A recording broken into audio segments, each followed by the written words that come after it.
व्याप्तं येन चराचरं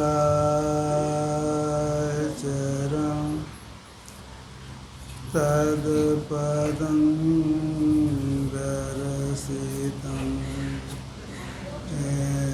तस्मै श्रीगुरुवे नमः। नमो नमो सद्गुरु नमो जासमकुलवान् परम पुरुष होते अधिक गावैं संत सुजान। धन्य धन्य सतगुरु सुखदान महिमा कही न जाए। जो कछु कहा तुम्हारी कृपा मोते कछु अवसर।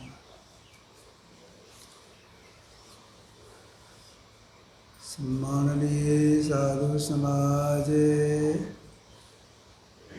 धर्म प्रेमी सज्जनों, माताओं एवं बहनों,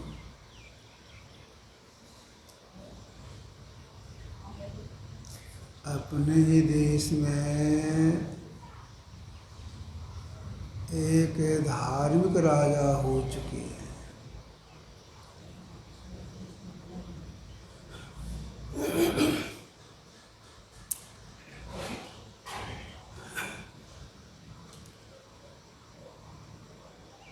पीछे चल कर के वे साधु बन गए।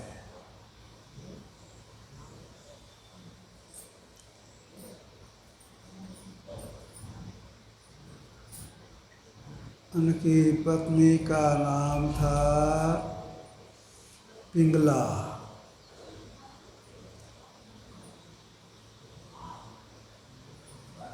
जो संसार में आते हैं शरीर की अवधि लेकर के आते हैं। अवधि पूरी हो गई, पिंगला का शरीर शांत हो गया। समाज के लोग अर्थी बनाए, उस अर्थी पर पिंगला के शरीर को रखे, श्मशान घाट ले गए।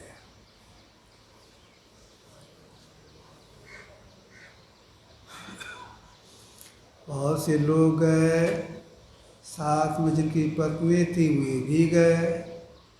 उनका नाम था भर्तृहरि, वे भी गए। दाह संस्कार हुआ, सब लोग आने लग गए। तो भर्तृहरि श्मशान घाट में ही बैठी।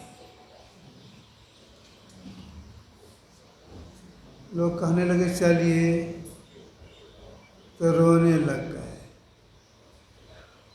और निहरा करने लग गए लोग चलिए, तो और रोने लग गए। लोग समझाने लग गए, उनकी शरीर शांत हो गया, अवधि पूरी हो गई, सबको मरना है, चलिए राजपाट देखिए। छाती पीटने लग गए और समझाने लग गए। छाती पीटते हैं, रो करके बोलते हैं, हाय पिंगला। जो लोग समझाते थे तो उसके अंदर और प्रेम जगता था पत्नी के प्रति। छाती पीटते थे और बोलता हाय पिंगला, हाय पिंगला। समझाने वाले हार गए, सब लोग अपना अपना घर चले गए। 2-4 दिन के बाद फिर कुछ लोग आए समझाने के लिए, किन्हीं की बात नहीं माने। रात दिन बैठे रहते थे भूखे प्यासे, छाती पीटते थे और यही कहते थे, हाय पिंगला, हाय पिंगला। उनके पूरे राज्य में बात फैल गई कि अब ये भी वही राम नाम सब कर जाएंगे। उस समय कुछ कोट के महापुरुष थे, गोरखनाथ जी महाराज, उनको मालूम हुआ। देखिए, संत की जो जुक्ति होती है बड़ी निराली जुक्ति होती है, इसको कैसे रास्ते पर लाना है। गोरखनाथ जी क्या किए, कहीं से मिट्टी का हंडी मांग लिए। तो भाई मांग के खाते थे, तो हंडी मांग लिए मिट्टी का। मिट्टी का हंडी लेकर चले गए कहाँ, श्मशान घाट। उस जगह पर गए जहाँ भर्तृहरि रो रहे थे, छाती पीट रहे थे, हाय पिंगला कह करके। वहाँ पहुँच गए। भर्तृहरि बैठे हुए हैं, रोते हैं, छाती पीटते हैं, अब बोलते हैं हाय पिंगला। कहते भूखे प्यासे भी थे, भर के बोलते हैं हाय पिंगला, हाय पिंगला। गोरखनाथ जी गए, उनके बगल में कुछ दूरी लेकर के खड़े हो गए, हाथ में हंडी है, देख रहे हैं भर्तृहरि को। छाती पीटते हैं, बोलते हैं हाय पिंगला, हाय पिंगला। तो गोरखनाथ जी क्या किए, जानबूझ करके हाथ में मिट्टी का हंडी था, उसको जोर से पटक दिए, हंडी फूट गई। तो जैसे हंडी फूटी तो गोरखनाथ जी रोने लग गए, छाती पीटने लगे, क्या कह करके, हाय बर्तन, हाय बर्तन। छाती पीटते हैं, बोलते हैं हाय बर्तन, छाती पीटते बोलते हैं हाय बर्तन। भर्तृहरि देखा, अरे साधु हो करके मिट्टी का हंडी फूट गया, इतना रोता है, इसको समझा देना चाहिए। तो अपना रोना तो बंद किए और गए, अरे बाबा, अब सन्यासी हो करके, साधु बाबा हो करके एक बर्तन से इतना रोते हैं, मत रोइए। छाती पीटते हैं गोरखनाथ जी, हाय बर्तन। जो जो समझाते थे और छाती पीटते हैं जोर से, बोलते हाय बर्तन, हाय बर्तन। राजा ने कहा, बहुत बर्तन मिलेगा, क्यों रोते हैं साधु होकर के। अगर फिर रोने लग गए। गोरखनाथ जी ने कहा, सुनो, मैं क्यों रोता हूँ, अगर तुम कहते हो कितना रो एक बर्तन नहीं आएगा, तुम जो कई दिन से बैठ के यहाँ रो रहा है, अगर हाय पिंगला, हाय पिंगला, अगर तुम्हारे रोने से पिंगला आ जाएगी तो मेरा बर्तन भी आ जाएगा। पर गिर गए, सही ज्ञान हो गया। अभी संत कैसे होते, किस तरह समझा देते हैं, रोना बंद कर दिए। कहा चलो राजकाट देखो। घर आए, फिर गुरुनाथ से दीक्षा लिए, साधना करने लग गए। जब साधना में अच्छी अवस्था प्राप्त हुआ भर्तृहरि को, तब इन्होंने संसार के लोगों से कहा, जाड्यं धियो हरति सिंचति वाचि सत्यं मानो नते दिशति पापं पाकरोति चेतदिक्षु तनोति गिरति सत्संगति कथिये किन्न करोति पुंसां। सज्जनों की संगति बुद्धि की जड़ता को नाश करती है, वाणी को सत्य से सींचती है, मान की उन्नति करती है, दिशा में कीर्ति फैलाती है, चित्त प्रसन्न करती है, पाप नष्ट करती है। कहिए मनुष्यों के लिए क्या नहीं करती है। अब क्या कहेंगे, कहिए मनुष्यों के लिए क्या नहीं करती है। इसलिए महापुरुषों ने कहा, सत्संग कीजिए, महापुरुषों का संग कीजिए। जैसे माँ की पेट में बच्चा गढ़ा जाता है, वैसे ही बाहरी सत्संग से जीव का गठन होता है, जीव गढ़ा जाता है, मनुष्य गढ़ा जाता है। इसलिए महापुरुषों का कहना है, अगर आप अपना कल्याण चाहती हैं, पहले संतों का संग कीजिए, महापुरुषों का संग कीजिए, तो आपके अंदर में अच्छाई आ जाएगी, बुराई का नाश हो जाएगा। व्याकरण के पढ़ने से भाषा की शुद्धि होती है, संतों का संग करने से जीवन की शुद्धि होती है। इसलिए महापुरुषों ने कहा, कल्याण चाहते हैं संतों का संग कीजिए, महापुरुषों का संग कीजिए। इसे का संग करने के साथ रंग लगेगा, संग का रंग लगता है। तुलसीदास जी महाराज उच्च कोटि के संत हुए, इन्होंने रामायण के बाल कांड में दर्शाया है, उद्धरण के साथ समझाया है कि देखो संग का कैसा रंग लगता है। हान कुसंग सुसंगति लाहो, लोक हो वेद विदित सब काहो, गगन चढ़ाई रज पवन प्रसंगा, कीचय मिले नीच जल संगा। साधु असाधु सदन सुख सारे, सुमरह राम देह गनिगारी आदि। हानि कुसंग, कुसंग से हानि होती है, सुसंग से लाभ होता है। उदाहरण क्या दिया? गगन चढ़ाई रज पवन प्रसंगा, कीचय मिले नीच जल संगा। एक धूल कण है, हवा का संग करती है, गगन गामिनी होती है, आकाश में उड़ती है, राजा के मुकुट पर जाकर शोभायमान हो जाती, चमकने लगती है। वही धूल कण नाले का पानी संग करने से उसका कीचड़ बन जाती है। संग का कैसा प्रभाव पड़ा? साधु असाधु सदन सुख सारी, सुमरह राम देह गनिगारी।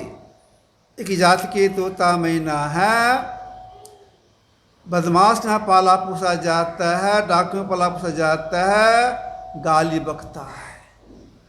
असाधु का पाला पोसा जाता है, राम राम बोलता है, राधे श्याम बोलता है। तो जैसे का संग करते हैं वैसा गुण उसके अंदर में आ जाता है। इसलिए महापुरुषों ने कहा, अच्छे का संग कीजिए, बुरे का संग नहीं कीजिए। तुलसीदास जी महाराज उच्च कोटि के संत थे, विद्वान संत थे। छोटा छोटा उदाहरण देख समझाने का प्रयास किए कि देखो संग का कैसा रंग लगता है। इन्होंने दोहावली में लिखा है, तुलसी भलो सुसंगते, पोच कुसंगति सोय, नाव किन्तीर असे, लोय बिलो कुलोय। तो कहना कि अच्छी संग अच्छाई आएगी, बुरी संग बुराई आ जाएगी। उदाहरण क्या दिया?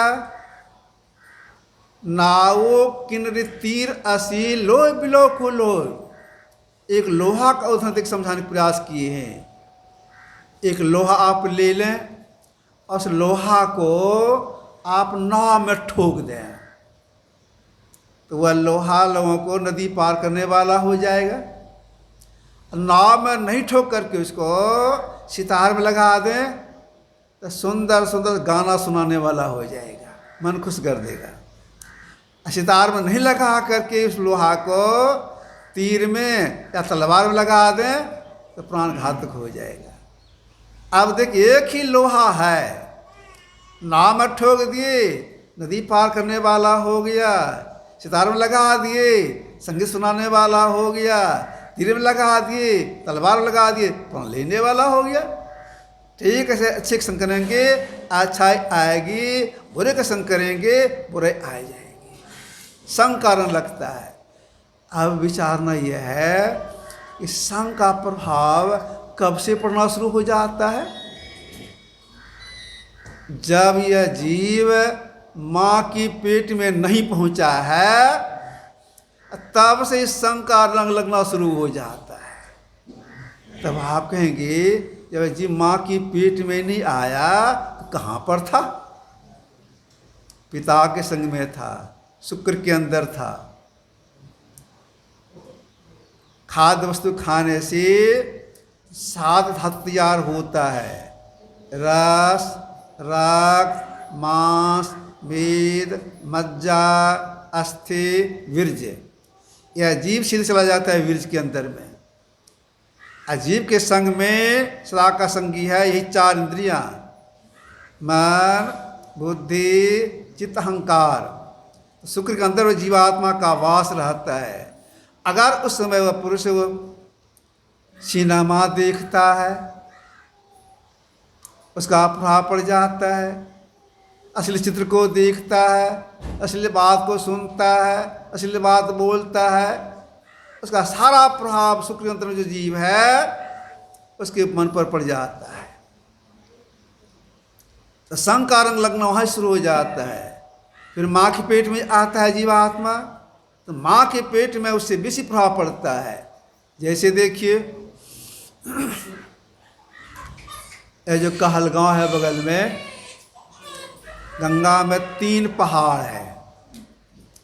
बीच वाले पहाड़ पे एक ऋषि रहते थे, उनका नाम था कोहल ऋषि। कोहल के नाम पर एक कहलगांव बना हुआ है, कोहल ऋषि। वहाँ मैं गया था, 3-4 दिन रहा करके ध्यान किया था, 3-4 दिन वहाँ रहा था। वहाँ संत साधु लोग रहते हैं। तो कोहल ऋषि की पत्नी गर्भवती थी। कोहल ऋषि वेद को पढ़ करके सुनाती थी, धर्मशास्त्र को पढ़ के सुनाती थी। किनको? अपनी पत्नी को सुनती थी। एक दिन संजोग हो गया, वेद को नहीं लिए, और जो वेद की ऋचा उनको याद था, जवानी कहने लग गए। जवानी कहने में कुछ अशुद्धि हो गई। आवाज आती है, कौन वेद की ऋचा को अशुद्ध पाठ कर रहा है। कोहल ऋषि चौकन्ना हो गए। अरे इतना सुनसान जगह है, आवाज कहाँ से आई? गलती को किसने पकड़ लिया? अनसुनी करके फिर जवानी पाठ करने लग गए। फिर आवाज आती है, कौन वेद की ऋचा को अशुद्ध पढ़ रहा है। फिर चकुन्ना हो गए। फिर अनसुनी करके जो ऋचा उनको याद था सुनाने लगे पत्नी को। अशुद्धि हो गई। आवाज आती है, कौन मूर्ख बार बार वेद की ऋचा को गलत पढ़ता है। सिका कौन मूर्ख है? अरे ये आवाज कहाँ से आई? उनकी पत्नी ने कहा, पेट से। कहा, अभी तुम पेट ही में है, हमको मूर्ख कहा दिया? इतना तुम टेढ़ा, हमको तो मूर्ख कहा दिया। जा, जब तुम्हारा जन्म होगा 8 अंक का टेढ़ा होगा। जब इसके बच्चे के जन्म हुआ 8 अंक के टेढ़े, तो शरीर तो टेढ़ा हुआ, ज्ञान तो टेढ़ा नहीं हुआ। इतने बड़े ज्ञानी राजा जनक के गुरु बनने का सौभाग्य प्राप्त हुआ। महाजोगी महाज्ञानी, माँ के पेट में सुना था। कितना प्रभाव पड़ गया ज्ञान का, कितना बड़ा प्रभाव पड़ गया। अभिमन्यु की माँ का नाम सुभद्रा, बेचारी गर्भवती थी। अर्जुन कहीं गए थे युद्ध में, वहाँ चक्रव्यूह की रचना की गई थी। वह सफल होकर आए, रात में पत्नी के पास गए। पत्नी लेटी हुई थी। पत्नी ने कहा, आप चक्रव्यूह का भेदन करके आए हैं, कैसे किसे आपने भेदन किया है हमको सुनाइए। कैसे भेदन किए, किस युद्ध किए, किस निकले, सब बात को सुनाइए। कहा, ठीक है मैं सुनाता हूँ, तुम ठीक से सुनना। तो लेटी लेटी बेचारी सुन रही है। अर्जुन बैठ के सुना रहे हैं। चक्रव्यूह का द्वार ऐसे तोड़ा, ऐसे घुसा, ऐसे युद्ध किया, सुना रहे हैं। युद्ध करने तक तो बात सुनी भी सुभद्रा। इसके बाद गर्भवती थी, सो गई। कैसे निकले या नहीं सुन पाई। अर्जुन सुनाए बोले थे, लेकिन वे सुन नहीं पाई थी। जब महाभारत युद्ध प्रारंभ हुआ तो कई दिन के बाद द्रोणाचार्य क्या किए, चक्रव्यूह की रचना कर दिए। और उसमें घुसने का एक विद्या जानते, अर्जुन ही जानते थे। अर्जुन को छल से ले गया बहुत दूर युद्ध करने के लिए। अब उसमें घुसेगा कौन? नहीं घुसेगा तो पांडव की हार हो जाएगी, सब चिंतित हो गए। अभिमन्यु ने कहा, महाराज युधिष्ठिर से, पिताजी आप चिंता मत कीजिए, हम जानते हैं। इंग्लैंड खेत की बात यह है, निकलने की विद्या नहीं जानते। अरे अधूरी विद्या तो कहाँ सीखा? क्या पिताजी मेरी गलती नहीं है, मेरे पिताजी सुना रहे थे, मैं माँ के पेट में सुन रहा था, मेरी माँ सो गई, मेरे पिता कहना छोड़ दिए, बीच में छोड़ दिए, वह नहीं सीख पाया। लेकिन मैं तो द्वार को तोड़ दूंगा, युद्ध करूंगा। भीम ने कहा तुम्हारे पीछे मैं रहूंगा, चलो। गए, चक्रव्यूह के द्वार को तोड़ दिए, अर्जुन अभिमन्यु घुस गए, अब भीम उसमें घुस नहीं सके, उनको रोक दिया गया। अकेले उसमें गए, घमासान युद्ध हुआ, 8 महारथी के दांत खट्टे कर दिए, इतने बड़े वीर थे, 8 महारथी के दांत खट्टे कर दिए। अंत में बेचारे निकलना नहीं जानते थे, उसी में मारे गए। अब देखिए चक्रव्यूह का भेदन, उस तरह का भयंकर युद्ध करने की विद्या कहाँ सीखे थे? माँ की पेट में। किनसे सुने थे? अपने पिता अर्जुन से। तो माँ के पेट में से वीरता वाली बात सुने तो वीर हो गए। अष्टावक्र मुनि ज्ञान ध्यान की बात को सुने ज्ञानी हो गए। प्रहलाद अपनी माँ की पेट में नारद मुनि का उपदेश सुने, एक नंबर के भक्त बन गए। अब देखिए सुनने का प्रभाव माँ के पेट में बेसी अधिक पड़ता है, बाहर में भी सुनने का प्रभाव पड़ता है। तो बाहर में जब वहाँ कहीं सत्संग हो जरूर जाके सुनना चाहिए, सुनने का प्रभाव पड़ता है, हमारे साथ संग करने का प्रभाव पड़ता है। तो जैसे संग का रंग लग जाएगा। तुलसीदास जी महाराज कोट के संत हुए, संसार के लोगों से कहा सुनो, गली गली के जल बही आयो, सुरसरी जाय समायो, संगत के प्रताप महात्म नाम गंगोदक पायो। गली गली के जल बही आयो, सुरसरी जाय समायो, संगत के प्रताप महात्म नाम गंगोदक पायो। हम लोग देखते हैं शहर में नाला का गंदगी, बहुत गंद होता है, नाक बंद के जाना पड़ता है। गांव घर में जो रहते हैं गली कुची में बहुत गंदगी, गंद करता है। सावन भादों में जब मूसलाधार वर्षा होती है, शहर का नाला का गंदगी, गांव का कूड़ा करकट जो सड़ गया है, सब भाग गंगा को जाने लगता है। उससे पानी कैसा हो जाता है? बिल्कुल घिकोर। और घिकोर पानी को पिएंगे? नहीं पिएंगे। स्नान करेंगे? नहीं करेंगे। उसको किसी बर्तन में लेकर देव मंदिर जाएंगे? नहीं जाएंगे। और वही गंदा पानी बहाते बहाते जब गंगा में चला जाता है, उस पानी में स्नान भी करते हैं, पीते भी हैं, बर्तन में लेते हैं और देव में जाके चढ़ाते हैं। एक बात मैं सुनाता हूँ आप लोगों को। गुरु महाराज गए थे सुल्तानगंज, एक मरवाड़ी सज्जन प्रोग्राम लिए थे अपने घर पर, उनका नाम था गंगाराम सिंहानिया। तो एक बार की खिड़की उनकी पूरी बंद थी, तो घर अंधेरा ऐसा लगता था। उसमें गुरु महाराज का बासा, तो मैंने पूछा गंगा बाबू से, गंगा बाबू ये खिड़की खोल दें? काहे बंद किए हैं? अंधार लगता है घर। कहा नहीं बाबा मत खोलिए।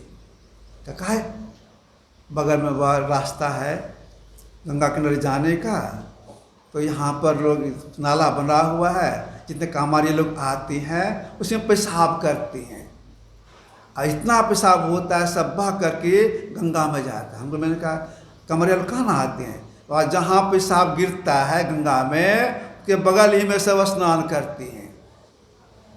आगे चल वो आगे बढ़ करके स्नान करते हैं और उसी पानी को लेकर देव मंदिर जाते हैं। अब देखिए पेशाब बहते हुए चला गया गंगा में, और उसी पानी को लेते हैं, गंगा पानी मिला हो उसमें, उस पानी को लेते हैं, बोल बम देवघर। अब देखिए पेशाब चला गया कहाँ? देवघर। किसके संग से? गंगा के पानी के संग से। ठीक ऐसे अच्छे संग करेंगे, अच्छाई आनी है, अब संग बुराई आनी है, इसलिए महापुरुषों का अच्छे संग कीजिए तो आपका यह लोक परलोक दोनों बनेगा। तो देखिए संग का बहुत प्रभाव पड़ता है। स्वाति नक्षत्र में जब वर्षा प्रारंभ होता है, अगर कोई अमीर आदमी है, उनके दरवाजे पर हाथी है, अगर हाथी के माथे गिर जाता है स्वाति वाला बूंद तो हाथी के मस्तक में गजमुक्ता हो जाता है, जो बहुत कीमत का होता है, हाथी कीमत बढ़ जाती है। तो हाथी के माथे पर गिरने से गजमुक्ता हो गया। कोई गाय पालते हैं, वर्षा प्रारंभ हो गई स्वाति नक्षत्र में, गाय बाहर में रह गई, अगर गाय के माथे पर बूंद पड़ जाता है, उसके गाय के पेट में गोलोचन हो जाता है, जो गोबर के साथ निकलता है, दवाई काम में आता है, बहुत कीमती बिकता है वह गोलोचन। तो माथे गाय के माथे गिरा तो गोलोचन हो गया। जंगल में मृगा रहता है, वर्षा प्रारंभ हो गया, मृगा के माथे पड़ गया स्वाति वाला बूंद, तो मृगे की नाभि में कस्तूरी हो जाता है। कस्तूरी बहुत सुगंधी, अगर कोई व्यक्ति अपने दाहिने हाथ में कस्तूरी को ले ले, मुट्ठी बांध ले, जिसके हाथ में कस्तूरी है दाहिने हाथ में, उसके बाएं हाथ को कोई दूसरा आदमी दाहिने से पकड़ ले और उसके दूसरे आदमी तीसरे आदमी के दाहिने बाएं हाथ को पकड़ के खड़ा हो जाए, इस तरह से 1000 आदमी एक लाइन में खड़ा हो जाए। अंतिम में जो आदमी होगा अपना बाएं हाथ सूंघेगा, सुगंधी लगेगी, इतनी सुगंधी कस्तूरी में। अगर कोई आदमी मरणासन की अवस्था में पहुंच गया है, उसके नाड़ी बंद हो रही है, देह ठंडा पड़ गया है, अगर कोई व्यक्ति उस कस्तूरी को किस तरह से पानी से घोंट करके नाक के द्वारा ही मुंह में घुसा दे, कंठ नीचे उतार दे, उस आदमी के शरीर में गर्मी आ जाती है, नाड़ी चलने लगती है, अपने परिवार से बात करने लग जाते हैं। इतना लाभ बना है कैसे? स्वाति बूंद से। कोयले का बहुत कैटेगरी होती है, एक ऐसी कैटेगरी है कोयले की, अगर उस पर स्वाति बूंद पड़ जाता है उसमें हीरा हो जाता है। अब कोयले में हीरा बन गया स्वाति बूंद से। अगर कोई सांप है कहीं जा रहा है, स्वाति बूंद का उसके मुंह में चला गया स्वाति वाला बूंद पानी, तो सांप के मुंह में जहर बन जाता है। अब वही स्वाति बूंद प्रारंभ है, समुद्र जब प्रारंभ हो जाता है स्वाति वाला बूंद, वर्षा प्रारंभ हो जाता है, समुद्र जितनी सीपियाँ हैं, सीपी में सित्तू तैरने लगता है ऐसे करके, और तैरने समय में सिप्पी से भी अपने मुंह को ऐसे खोल देता है, वो खोल करके ऐसे तैर के बहुत हजारों की संख्या में, और जिस छिप्पी के मुंह में गिरता स्वाति वाला बूंद, वह छिप्पी तुरंत चला जाता है पानी की सतह में, और पानी सतह में जा करके उसके पेट में जो बंद गया है पानी वाला स्वाति वाला, वो मोती बन जाता है। अब देखिए एक ही स्वाति का बूंद है, हाथ के पास गिरा गजमुक्ता, गाय में गोलोचन, मृगा में कस्तूरी, कोयले पर हीरा, अगर बांस पर गिर गया तो बंसलोचन। एक ही स्वाति बूंद है, जिस संग किया वैसा रंग वाला वैसा गुण वाला हो गया। ठीक ऐसे ही अच्छे संग करेंगे अच्छे आ जाएगी, बुरी का नाश हो जाएगी। एक बात। दूसरी बात यह है, जो ठीक से महापुरुषों का संग करती हैं, सारे दुखों का जो जड़ है आसक्ति, वह समाप्त हो जाता है, आसक्ति का नाश हो जाता है। आसक्ति के कारण जी को नीचे जो नहीं जाना पड़ता है। यही बात भगवान कपिल ने अपनी माँ देवहूति से कहा था, प्रसंगम जरंग पासमात्मनो कवयो विदो संस्कृत मोक्ष द्वारम पावृतम। ही माता वेकी जन का कहना है, संग और आसक्ति ही जीव का अच्छेद बंधन है। अगर यही संग और आसक्ति संत महापुरुष प्रति हो जाए, उसका मोक्ष द्वार खुल जाए। तो संग करने से मोक्ष का द्वार खुल जाता है। इसलिए महापुरुषों ने कहा, बस अच्छी का संग कीजिए, महापुरुषों का संग कीजिए, आप यह लोग परलोक दोनों बन जाएगा। तो जो महापुरुषों का संग करते हैं, जानकारी मिलती है। जानकारी क्या मिलती है? जानकारी मिलती है, ये सत्संग 2 प्रकार का होता है। गुरुदेव की वाणी में है, धर्म कथा बाहर सत्संगा, आंतर सत्संग ध्यान अभंगा। जब हम लोग अभी बैठ के सत्संग करते हैं या बाहरी सत्संग है, जानकारी हो रही है। आंतर सत्संग ध्यान अभंगा, अभंग ध्यान अगर कोई कर लेते हैं, ये परम साक्षात्कार करते हैं, सदा के दुखों से छूट जाते हैं। अब अंतर सत्संग प्रारंभ कहाँ से होता है? जब एकाग्रता होने लगती है तब से अंतर सत्संग प्रारंभ हो जाती है। आंख बंद करके मुंह बंद कर हम लोग जप करना शुरू करते हैं, एकाग्रता होने लग गई, अंतर सत्संग शुरू। मानसन करते हैं, अंतर सत्संग हो रहा है। जो किए अंतर सत्संग हो रहा है। सब साधना करने लग गए, सत्संग हो रहा है। और अंत में सब साधना करते करते अभंग ध्यान, अभंग जो इसमें परिवर्तन नहीं हो, घटबड़ नहीं हो, वह है सार सब। अब उसकी प्राप्ति जब होती है तो जीव की आदत खुल जाती है। यही असली सत्संग है, ध्यान अभंगा। इस ध्यान को जो कर लेते हैं उसका परम कल्याण हो जाता है। यह जानकारी कहाँ मिलती है? इसी बाहरी सत्संग से जानकारी मिलती है। सत्संग का प्रारंभ यहाँ से होता है और समाप्ति सार की प्राप्ति में होता है। तो जो दोनों प्रकार के सत्संग करते हैं उनका यह लोक परलोक दोनों बनता है, उनका परम कल्याण होता है। ये जो बाहरी सत्संग लोग कर रही हैं, इसके अगर इसका कोई प्रारंभ कर दिए, सुने कोई सुने, संस्कार पड़ा। अब यह संस्कार कितना जटिल है, वो जीव को मनुष्य दिला देगा। इसलिए महापुरुषों ने कहा बाहरी सत्संग जरूर कीजिए, तो उसको मनुष्य जरूर मिल जाएगा। तो बाहरी सत्संग जरूर करना चाहिए। भगवान राम ने भी कहा था, शांत संग अपवर्ग कर, कामी भव कर पंथ। कहा है संत कवि कोई भी श्रुति पुराण सदग्रंथ, संत का संग मुक्ति ले जाने वाला है और कवि संग संसर्ग ले जाने वाला है। तो महापुरुष का संग बात को मान करके भारी सत्संग और सत्संग दोनों संग करना चाहिए। यही आपकी सेवा में रखा। यह जो अभी सत्संग हो रहा है, राजा राम बाबू घर बना है, इसको घर शुरू बंद कर रहे हैं। तो मैं गुरु से प्रार्थना करता हूँ ये सब परिवार इस घर में रहें, ठीक ठाक से रहें, बच्चे को पढ़ावे लिखावे, विद्वान बनावे और सत्संग करते रहें। साधना करना तरक्की हो। बोलिए प्रेम से।